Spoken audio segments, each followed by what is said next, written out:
Hello guys, quick update lang. So apparently, yung Facebook, dinidelete niya na yung mga live stream within 30 days after the broadcast. Naka-up na sa YouTube channel ko yung aking mga backup live stream galing sa Facebook. Kung sino man yung gustong manood ng mga dati kong live stream, yan, pwede nyo balikan. Yung playlist niya, backup Facebook live stream. Hindi pa ako nakapag-live stream ulit sa FB kasi parang nag-iisip akong lumipat sa YouTube mag-live. Facebook kasi dinidelete na yung live stream medyo tamad ako.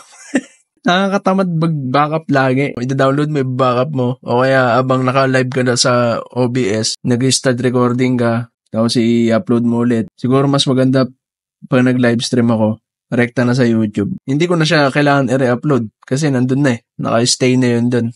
Pero titingnan ko pa. Ang isang problema ko pa kasi, yung mga audience ko, lahat nasa Facebook. Andun kasi yung mas maraming engagement unlike sa YouTube. Sa YouTube kasi medyo mahirap na yung visibility. Kahit yung ibang creator na nararanasan yan. Although hindi naman ganun kalaki yung subscriber count ko sa YouTube.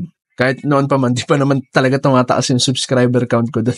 Napakahirap magpataas ng subscriber sa YouTube. Unlike sa Facebook, napakabilis ng visibility. So kung gusto nyo mag-subscribe sa akin sa YouTube, maraming salamat. Sana nga mag-subscribe kayo. Maraming salamat sa inyo. Thank you for watching and I will see you in the next one. God bless, peace. Quick update lang.